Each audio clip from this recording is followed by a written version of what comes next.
안녕하세요. 통독가이드 바나바입니다. 성탄의 시즌이 돌아왔습니다. 여러분은 성탄하면 성경의 어느 동네가 떠오르시나요? 예수님의 탄생지 베들레헴이 떠오르실 겁니다. 그래서 저는 성탄 시즌을 맞이하여 3회에 걸쳐 베들레헴 이야기를 살펴보고자 합니다. 그런데요, 유대인들은 베들레헴 하면 예수님이 아니라 이 사람을 떠올립니다. 바로 이스라엘 역사의 가장 위대한 왕 다윗입니다. 베들레헴은 다윗의 고향이죠.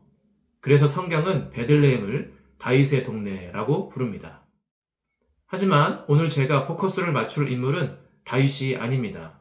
지난 몇 주간 블레셋 이야기를 하면서 삼손과 사무엘, 한나 등 사사시대의 인물들을 다뤘는데요. 오늘 이 세 사람도 사사시대의 인물입니다. 참고로 다윗과 관련이 있는 이 세 사람인데요. 나오미, 룻, 그리고 보아스입니다. 베들레헴의 흉년이 계속되자 나오미는 남편과 두 아들과 함께 고향을 떠나 모압 땅으로 이주했습니다. 어떻게든 잘 살아보겠다는 각오로 이주했을 텐데요. 하지만 불행의 그림자가 오히려 더 짙게 드리웠습니다. 남편 엘리멜렉이 먼저 죽었고 그 땅에서 아내를 맞이한 두 아들 역시 거주한 지 10년쯤에 죽었습니다. 졸지에 세 가부만이 남은 절망의 한복판에 있는 상황이었습니다. 그러던 어느 날 나오미는 베들레헴이 흉년에서 벗어났다는 소식을 듣게 되었고 귀향을 결심했습니다. 자신을 뒤따르는 자부들에게 나오미는 너희는 모압 여인이니 친정으로 돌아가서 새 출발을 하라고 권유했고 눈물에 작별을 했습니다. 그런데 두 며느리 중 룻은 시어머니와의 동행을 택했고 돌아가라는 나오미의 말에 이렇게 대답했습니다. 어머니께서 가시는 곳에 나도 가고 어머니의 백성이 나의 백성이 되고 어머니의 하나님이 나의 하나님이 되시리니 어머니께서 죽으시는 곳에서 나도 죽어 거기 묻힐 것이라. 그렇게 룻은 더는 이방 며느리가 아니라 나오미에게 딸 같은 존재, 운명 공동체가 되었습니다. 베들레헴에 도착했을 때 고향 사람들은 10년 만에 본 나오미에게 반가운 인사를 건넸고 나오미는 이렇게 대답했습니다. 나를 나오미라 부르지 말고 나를 마라라 부르라. 이는 전능자가 나를 쉼이 괴롭게 하셨음이니라. 사실 나오미는 모압 땅에서 귀향을 결심했을 때도 비슷한 말을 했었습니다. 여호와의 손이 나를 치셨으므로. 이처럼 나오미는 하나님을 향한 원망이 내면에서 해결되지 않은 채 절망 가운데 살아가고 있었습니다. 하지만 하나님은 나오미의 소견과는 달리 죽은 엘리멜렉의 가족을 향한 선하신 계획이 있으셨고 정확한 타이밍에 일하기 시작하셨습니다. 2장부터 펼쳐지는 룻과 보아스의 만남, 이후에 펼쳐지는 애틋한 사랑 이야기는 베들레헴에서 보리 이삭을 추수하는 시즌이 배경이 됩니다. 그리고 이 이야기의 각본 및 연출은 하나님이셨습니다. 3절은 룻과 보아스가 만나게 된 상황을 이렇게 묘사합니다.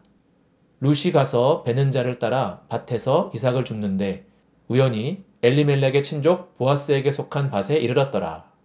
우리는 이 상황이 우연이 아니라 하나님의 연출임을 알 수 있습니다. 보아스는 부와 덕을 겸비한 유력자요, 엘리멜렉 집안의 기업을 물을 자 중에 한 명이었습니다. 보리추수와 밀추수를 마칠 즈음 나오미는 룻과 보아스를 부부로 만들기로 결단하고 작전을 짰습니다. 그렇게 둘은 사랑의 교감을 하게 되었고 이후 보아스는 룻을 아내로 맞이하기 위해 해결해야 할 과정을 수행했습니다. 보아스는 그 과정, 즉 기업 물을 자의 최우선 순번이 되는 것을 성취하기까지 쉬지 않았고 결국 룻을 아내로 맞이하게 되었습니다. 물론 이 장면들 역시 모두가 하나님의 연출이었습니다.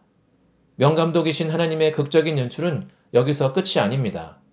룻은 아들 오벳을 낳았고 오벳은 다윗의 아버지 이새를 낳았습니다.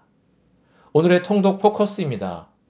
룻기는 전화위복의 스토리와 해피엔딩으로 우리가 참 좋아하는 성경이죠. 앞으로 룻기를 통독하실 때마다 하나님의 섬세한 연출 솜씨에 포커스를 맞춰 읽으시기 바랍니다.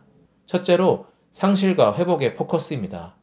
나오미는 하나님의 은총의 선물이자 약속인 기업, 즉 땅과 더불어 생명보다 귀한 가족을 상실했고 결국 빛을 상실했습니다. 하지만 시어머니 나오미는 며느리인 이방 여인 룻을 통해 결국 모든 것을 되찾고 빛을 회복했습니다.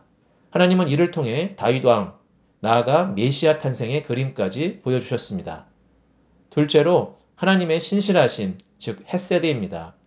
헤세드는 언약에 신실하신 하나님의 사랑을 가리키는데요. 이 단어는 룻기에 3번 나옵니다.